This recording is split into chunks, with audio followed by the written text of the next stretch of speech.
Bonjour à toutes et à tous, c'est Romain Dobry depuis la salle des marchés de Bourse Direct pour le brief du mardi, un peu décalé encore une fois cette semaine. Nous sommes donc le mardi 9 mai, il est 15h47. Le marché américain vient d'ouvrir sur une petite note de consolidation, pas très forte. On a du mal à rebondir après les mouvements de consolidation qu'on a connus la semaine dernière. Merci à toutes et à tous pour vos partages, pour vos likes. Pensez toujours à vous abonner à la chaîne Bourse Direct YouTube et puis à nos comptes Twitter respectifs pour le suivi et la mise à jour des marchés, puis pour ne rien rater des différentes interventions qu'on peut proposer. Effectivement, donc on a un marché qui manque de conviction dans ce rebond. On arrive à une période un peu charnière, on va le voir. Un peu de manque de conviction. Ça ne veut pas dire de retournement, mais quelques petits éléments qui laissent à penser que le marché a un peu de mal à court terme. Manque de driver, le calendrier n'est pas très fourni en éléments forts. On va avoir des chiffres de l'inflation qui vont être publiés demain, mercredi, aux États-Unis, en Allemagne aussi, mais ça va être le chiffre des Américains qui va être important. Il y a ces discussions entre Joe Biden et le Congrès aujourd'hui autour du plafond de la dette américain qui mettent un peu de pression peut-être sur les marchés et dont l'issue positive pourrait peut-être décanter un peu une situation qui était un peu tendue. Et puis, on n'a pas beaucoup de rendez-vous après ça comme driver. La saison des publications est passée très globalement, avec des résultats qui sont au-dessus du consensus. 53 ou 57% des entreprises aux États-Unis publient au-delà du consensus. 17% ratent le consensus seulement. Ça reste meilleur qu'attendu. Comme souvent, ça avait été très révisé à la baisse. Comme souvent, le consensus est battu. On manque un peu de momentum quand même pour continuer à accélérer malgré ça. Il n'y a plus énormément de publications à venir. Alors, on aura quand même le Crédit Agricole, Eiffage et Alstom demain, mercredi, qui vont publier à Paris. Et puis jeudi, ce sera Engie et Klépierre. Et puis vendredi, la Société Générale pour les grosses publications parisiennes. Plus beaucoup de chiffres macroéconomiques à très court terme non plus, à part les ventes au détail, donc les prix à la production jeudi. Mardi de la semaine suivante, les ventes au détail. Et puis mercredi, l'indice des prix à la consommation, donc le chiffre de l'inflation européen dans une semaine. Donc on n'a pas un calendrier qui est très chargé. Et des marchés qui sont un peu en roue libre et un rebond qui se met en place un peu de façon molle. On a quelques divergences aussi qui viennent étayer cette faiblesse du moment, ou en tout cas ce manque d'intérêt. Le ratio de couverture aussi dans les portefeuilles a quand même baissé sensiblement, en tout cas sur le CAC 40. On est plutôt, on entre en optimisme, et clairement on va le voir d'ailleurs avec le VIX, qui est cette fois-ci installé dans la zone d'optimisme, même si c'est la zone haute, mais ça reste de l'optimisme. Donc un petit peu de prudence à avoir de ce côté-là. Le DAX aussi, qui a une configuration graphique qui est un petit peu dangereuse, une configuration qui peut être un triangle inversé, et donc qu'on appelle un porte-voix, qui est un peu signe de désorientation des opérateurs. Elle est petite cette figure, il n'y a rien de méchant. Et puis on arrive contre des résistances majeures sur les indices américains, et on a du mal à les déborder. On est toujours bloqué par notre fameux gap du 22 août 2022 sur le S&P. On n'arrive pas à s'installer au-dessus. Donc, fort de tous ces éléments, on n'a pas de pression baissière, en revanche. On l'a vu sur les futurs, toute la petite pression baissière qu'on avait détectée sur fond de consolidation a quasiment été détruite. Sur le CAC 40, il doit en rester 2%. Donc c'est pas très fort. Sur l'Eurostoxx, c'est déjà comblé. Cette pression baissière, elle s'est débouclée au cours des deux petits rebonds. Alors il n'y a pas eu de soutien aussi en contrepartie sur le mouvement. Et même sur les indices américains, c'est plutôt à la faveur des acheteurs, cette position ouverte sur les futurs, pour l'instant, même si c'est assez ténu. Donc on n'a pas une configuration qui est très lisible, plutôt une situation ni d'attente, mais plutôt de consolidation après des parcours qui ont été assez forts. Donc on va aller regarder ça tout de suite, comme toujours, du côté du S&P. Malheureusement, j'ai pas pu changer grand-chose à nos graphiques habituels. Vous allez les voir ici. Vous avez donc ici le S&P 500 en hebdomadaire. Eh bien, la résistance à 4137,5 était verte hier. Elle repasse rouge, on passe en dessous aujourd'hui. Ouais, toujours cette idée de consolidation. On n'arrive pas à déborder ce niveau. 4203, 4218, 70, ce fameux gap toujours qui représente toujours un plafond de verre qu'on n'arrive pas à aller déborder. Alors on a des niveaux de résistance intermédiaires, hein, on aurait pu ajuster à 4169 S&P, prochaine résistance, peut-être qu'on pourrait la rebaisser un peu, mais voilà, on est bloqué sous la zone 132-137 qu'on a évoqué de nombreuses fois. Et encore une fois, même quand on zoome, on le voit encore plus clairement, on n'arrive pas à trouver les drivers. Alors, il n'y a pas de figure de retournement. Vous voyez notre alerte de court terme parfaitement préservée la semaine dernière. On pourrait l'ajuster si on veut, mais en clôture, 4056, on va la tester et à chaque fois, on rebondit rapidement dessus. Mais on n'arrive pas à trouver les relais pour aller plus loin. Alors attention à ce que cette structure-là, dont on avait donné comme cible 4273, ne devienne pas une structure en diamant, donc figure de retournement à la baisse. Pour l'instant, elle n'a pas la structure, en tout cas pas parfaite. Il faudrait vraiment tirer un peu par les cheveux les graphiques pour le trouver. Mais voilà, on va surveiller des éléments avec ces quand même bougies en haut de marché, étoile filante qui pourrait ensuite donner lieu à une étoile du soir. Il n'y a pas pas mal d'indécisions, des gaps comblés, un marché qui se cherche un peu, qui ne s'est pas retourné, mais encore une fois, qui manque de momentum, et on aurait pu euh, considérer que la période de publication des entreprises supérieure au consensus allait être le driver qui allait permettre de donner le momentum et d'aller déborder ces niveaux-là, et ça n'a pas été le cas, la séquence banque centrale non plus.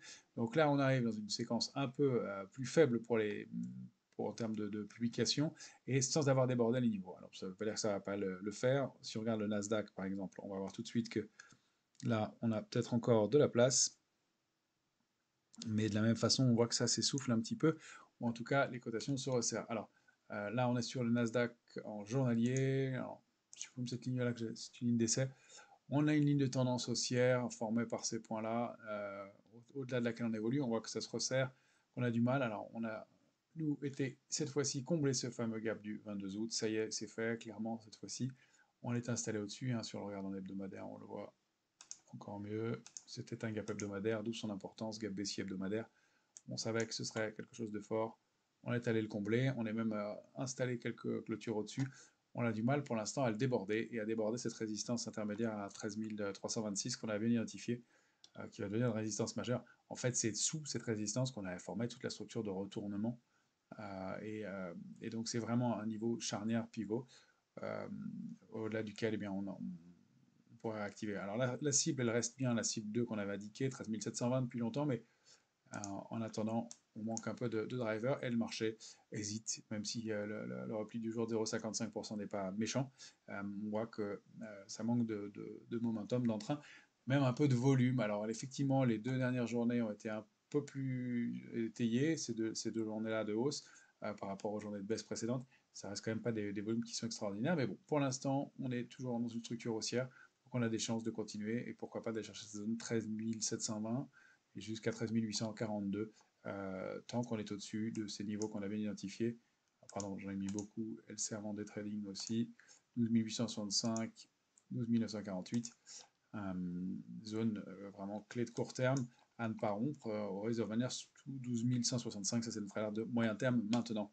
Donc pas de figure de retournement, pas d'épuisement, mais on a encore une fois des niveaux à préserver relativement proches et essayer de trouver des drivers du momentum pour aller un peu plus loin.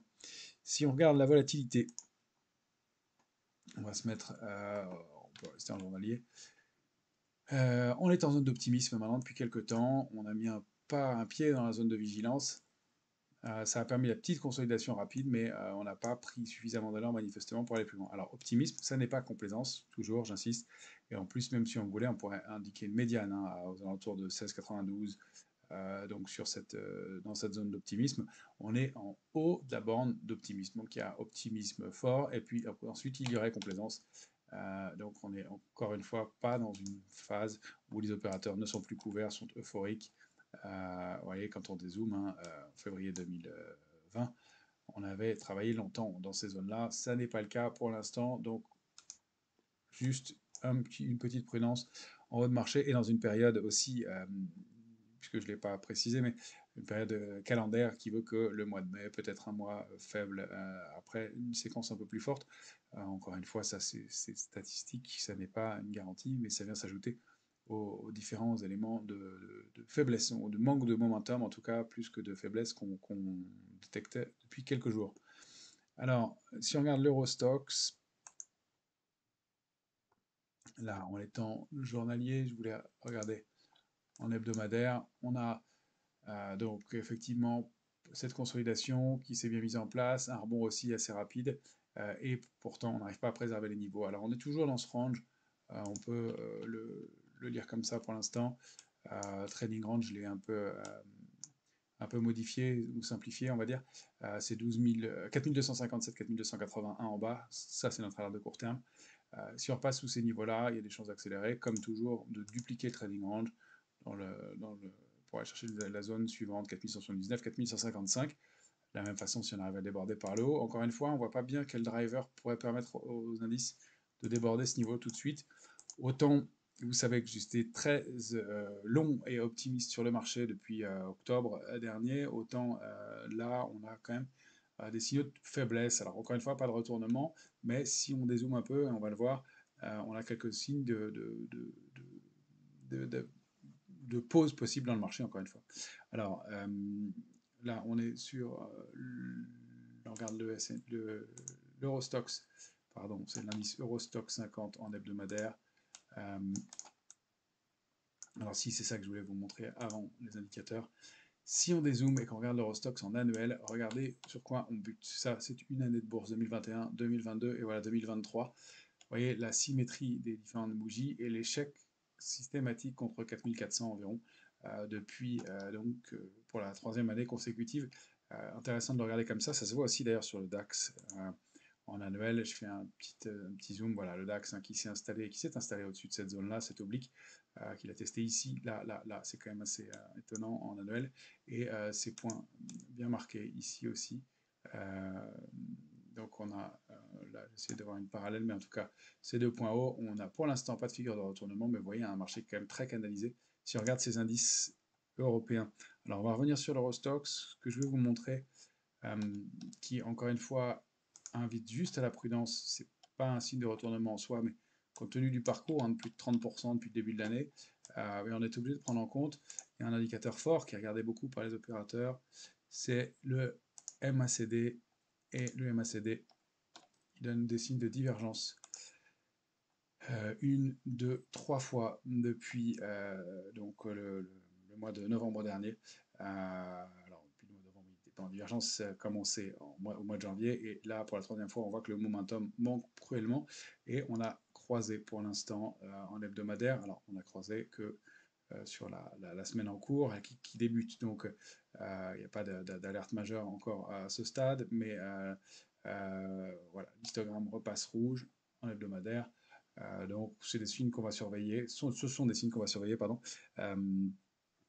Quand même si on n'a pas les mêmes genres de configurations sur les indices américains qui pourraient venir en relais de marchés européens qui ont eux déjà bien performé. Si on regarde en journalier, on n'a pas le même genre de divergence, juste une consolidation qui se met en place.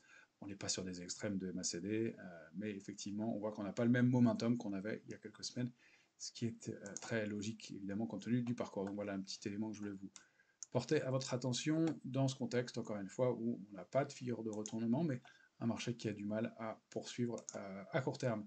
Alors, on va regarder notre indice CAC 40 cash. Je fais toujours un point dessus. De la même façon, hein, on a ce genre de divergence, hein, on a un peu les mêmes configurations d'indices. Voilà, divergence aussi triple hein, sur la MACD, c'est quand même à prendre en compte une fois, deux fois, trois fois. Je rappelle hein, que la divergence, c'est quand l'oscillateur, l'indicateur, le MACD, fait des points bas de plus en plus bas, alors que les graphiques font des points hauts de plus en plus hauts, les prix font des points hauts de plus en plus hauts.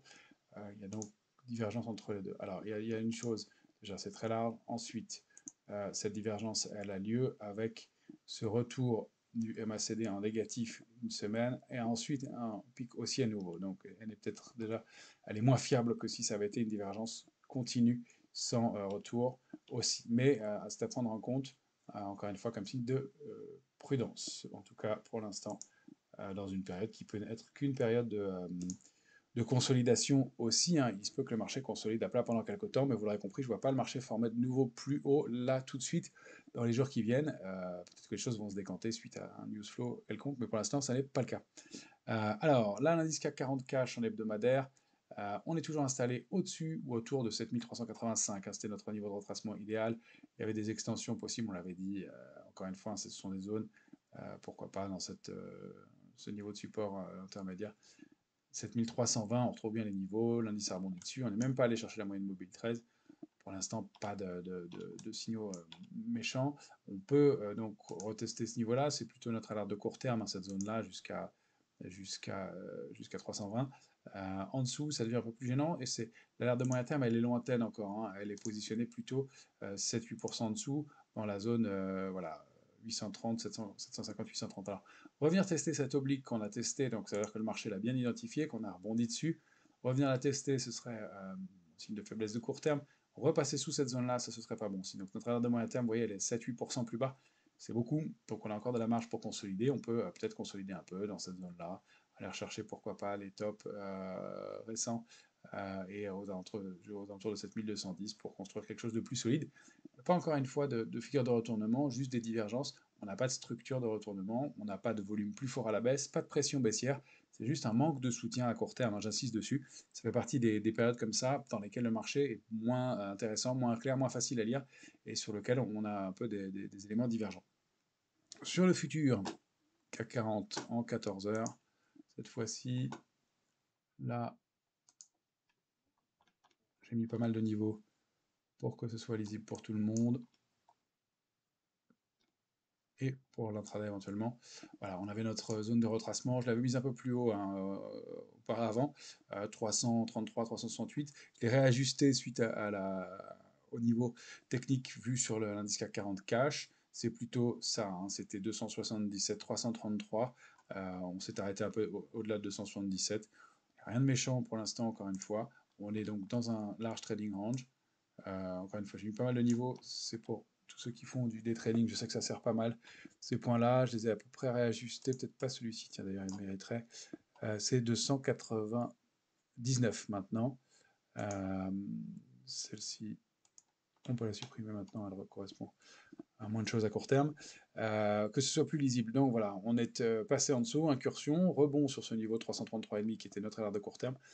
Comme on a été faire une petite incursion en dessous, même si c'est quelques heures uniquement, on n'a pas clôturé franchement de 2 séances en dessous, eh bien on va considérer que notre alerte de court terme, on va la reculer un peu, c'est 7277, et effectivement ce serait pas bon de repasser sous ce niveau-là. Là il y aura un signal baissier un peu plus marqué, avec accélération probablement en direction de l'alerte de court terme, avec 223, 158 et puis 7114.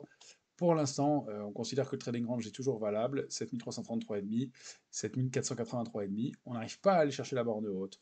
Avancée bloquée, sommet en pince, accélération baissière, qui ne va pas jusqu'au bout non plus, mais on repasse sous 7388, qui est un niveau pivot important. On va l'agrandir un peu d'ailleurs. 7388 à surveiller dans les heures à venir, avec pas mal de petits mouvements intraday comme ça qui sont pas très forts, mais qui sont à surveiller. Donc on n'a pas d'alerte majeure encore une fois, pas de figure de retournement, une consolidation qui s'est mise en place post-échéance, hein, ça a été assez parfait encore une fois, vendredi 21 avril plus haut, c'était le jour de l'échéance, et puis ensuite le marché a glissé doucement avec des rebonds d'air, a glissé doucement pour aller chercher la zone de retracement. Encore une fois, on ne remet rien en cause tant qu'on est au-dessus de ces niveaux-là, même si on a fait une petite incursion. Encore une fois, le rebond a été assez rapide, et encore une fois, même si dans le rebond, les volumes n'ont pas été tonitruants, il y a un peu d'attentisme dans un marché pour lequel on a pas mal de doutes encore, notamment quant aux perspectives des entreprises. Alors, une fois qu'on a vu ça, je voulais vous montrer un élément intéressant. On va passer sur l'euro-dollar. L'euro-dollar, on avait dit qu'il y a un petit signal potentiel baissier qui se mettait en place. Il n'a pas fonctionné tout de suite. Il y a même eu un rebond assez significatif. Pardon, c'était ici, on avait commencé à travailler à la baisse. Il y a eu un rebond, mais on n'a pas dépassé notre stop à 1,1104. Donc on travaille toujours avec un petit biais neutre à baissier. Si on rompt 1,0930, on a de bonnes chances d'accélérer pour aller chercher. En 14 heures, c'est pas très lisible. On va regarder en journalier. Voilà. Si on rompt 1,0930, on a des chances d'accélérer, d'aller chercher 1,0720. Il y a des intermédiaires hein, ici notamment, mais 1,0720 et pourquoi pas 1,0535, cette fameuse oblique de très long terme hein, qu'on avait. Je prends le graphique à l'envers. Normalement on dézoome et après on zoome. On s'en souvient, hein, on l'a regardé plusieurs fois. Ligne de tendance baissière active depuis 2008 oui non 2008, c'est déjà pas mal. Testé en 2011, en 2014, en 2017, et donc autour de laquelle on s'articule depuis 2020 maintenant, et qu'on a réintégré. Voilà. Mais sauf que manque de momentum, on n'arrive pas, même si on a bien, on s'est bien réinstallé au-dessus, on n'arrive pas à déborder ce niveau de 1,1104 pour l'instant. On est au-delà de 1,0930. Encore une fois, des petites bougies d'épuisement à court terme, avec son pendant, le dollar index, qui lui donne des signaux potentiellement plus haussiers à court terme. Là, on est en hebdomadaire. Le niveau de 100 à 0,5 est toujours bien défendu.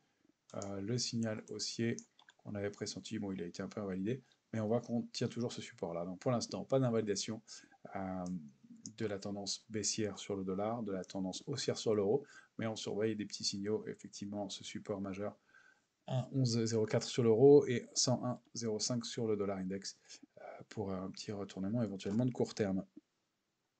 Le Brent, lui, il évolue toujours au sein de son canal baissier. Il a réagi assez fortement. D'ailleurs, il a rebondi. Ça nous a permis de prendre une position spéculative haussière sur ce double appui la semaine dernière. Donc ce niveau intéressant, ça c'est le Brent à 69,5 qu'on peut positionner maintenant. Bon, je vais le déplacer même tout simplement. Voilà, ici, 68, 75, et même un peu au-delà, pardon, c'est plutôt ici que ça se joue. Voilà, 69-60. Donc rebond assez marqué, qui peine à se poursuivre pour l'instant à court terme. On n'a pas eu des volumes extraordinaires dans le rebond non plus. Ça reste baissier à moyen et long terme sur le pétrole, un peu plus neutre même à moyen terme, et rebond en cours, mais assez fragile encore une fois à court terme. On a une réaction importante, hein, mais sur un niveau intermédiaire. Il n'y a pas de figure de retournement, mais ce double appui est à surveiller pour une poursuite de la reprise de la hausse qui ne serait validée vraiment qu'au débordement 81, 40 et surtout 87,5 au mieux. Du côté des précieux, des métaux précieux, eh bien, on a l'or qui est toujours solide, qui a fait son pic et qui est allé chercher la résistance à 2070, reflux assez marqué ensuite, c'est assez volatile sur l'or depuis quelques temps, avec des volumes un tout petit peu plus lourds à la baisse en journalier au cours des 2 dernières séances de consolidation. On a toujours donc notre trading range 1977-2070. On accumule dans la borne haute. Sur la partie haute, on n'a pas de figure de retournement. Ces mèches hautes, on n'aime jamais trop ça. Et il n'y a pas, encore une fois, d'échec ou de figure de retournement à court terme. C'est assez solide. Ça fait partie toujours des éléments de hedge contre l'inflation qu'on conserve aujourd'hui et qui semble avoir du potentiel à moyen long terme. Je le remontre, mais on l'a regardé déjà plusieurs fois ensemble. Ce grand trading range, donc 1688-2070, qui donne un potentiel haussier aux alentours de 2450 $ l'once d'or. Ça paraît être le chemin pour cet actif qui ne fait plus rien depuis mai 2020, hein, qui évolue dans un trading range depuis 2020 et qui donc n'a pas encore performé, qu'il pourrait rattraper. Sur le dollar, l'argent, Silver Index, là on est en mensuel, on va revenir en journalier. Le petit throwback qu'on espère dans cette zone 23,88 maintenant, 23,90, 24,40, ne se met toujours pas en place. On a quelques divergences aussi à surveiller. On a un peu moins de momentum, mais on voit qu'à chaque fois que ça replie, eh bien, l'argent repaye. Pour l'instant, on est installé en clôture au-delà de 25,32. C'est notre niveau pivot. Si on se réinstalle en dessous, encore une fois, on a de bonnes chances d'aller faire ce throwback et même peut-être un peu plus. Attention à ne pas être trop formel sur les niveaux. On a déjà vu l'argent faire des retracements un peu marqués comme ici, avant de repartir de plus belle. Donc c'est assez volatile, il faut vraiment travailler sur signaux et non pas forcément sur des niveaux d'intervention. Moi j'aimerais bien qu'on vienne ici pour repasser à l'achat, mais on ne le fera pas de façon systématique. On va voir comment il se comporte et quitte à en rater un peu, trouver une figure de retournement sur le titre, sur l'actif. Alors, CRB qu'on n'a pas regardé depuis quelques temps,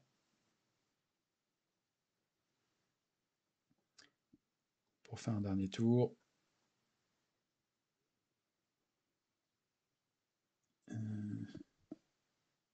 Et là, pardon. Voilà, le CRB, toujours des mouvements. Alors, hein, notre sortie de biseau, elle a fait long feu. Retour sur l'oblique, invalidation, niveau de 21,62 bien identifié. Il y a un peu de divergence haussière cette fois-ci sur le CRB, donc potentiel hausse sur cette panier de matières premières, qui est encore une fois un bon hedge dans ce marché, qui pourrait couvrir contre un risque d'accélération baissière à un moment ou à un autre, de déception, de petites pics de volatilité. Ça reste un edge intéressant, même si pour l'instant la performance n'est pas extraordinaire. Mais ce niveau de 21,62 qui est bien défendu, si on se dézoome en une semaine, hein, on voit ces appuis et ces petites mèches basses à chaque fois qu'on revient en dessous de 21,62. On entame la semaine un peu en hausse d'ailleurs pour l'instant sur le CRB. Donc rebond et double bottom possible avec donc l'accélération possible et des retours au moins à 25,75 sur cet actif lié aux matières premières. Voilà les éléments que je voulais vous montrer pour ce début de semaine. Pas beaucoup, je regarde pas beaucoup de valeurs aujourd'hui. C'est pas parce que je veux pas le faire, c'est parce qu'il n'y a pas beaucoup de configurations hyper positives. On a des choses qui se passent pas mal sur quelques small et mid caps que je peux vous citer quand même, bien sûr. Manitou, Gerbet, sur lesquels on est rentré, j'en oublie. Guillemot, on tente aussi un rebond sur le titre, sur des titres qui sont peu liquides, attention à bien choisir vos points d'entrée et à ne pas alimenter un mouvement déjà trop en place ou à se faire coincer. Small et big cap, s'il se passe des choses, je pense que ça pourrait être la suite pour les mois qui viennent. Pour l'instant, c'est à surveiller, mais il y a pas mal de belles recoveries et des titres qui n'ont pas encore, qui sont pas encore repartis de ce côté-là. Pour les autres, eh bien, c'est un peu topiche pour l'instant, ça demande à consolider, et c'est ça qui laisse à penser que le marché a besoin de souffler un peu, euh, ce qui est assez légitime, encore une fois, compte tenu des mouvements qu'on a connus, même s'il n'y a pas d'invalidation, mais un marché qui pourrait faire une pause. Voilà pour ce début de semaine, un peu d'attentisme, des marchés qui ne sont pas les plus amusants, mais qui ça fait partie du marché. Je vous souhaite donc une excellente semaine à tous. On se retrouve jeudi soir pour un point complet à nouveau, et regarder ces différents éléments. Excellente semaine à toutes et à tous.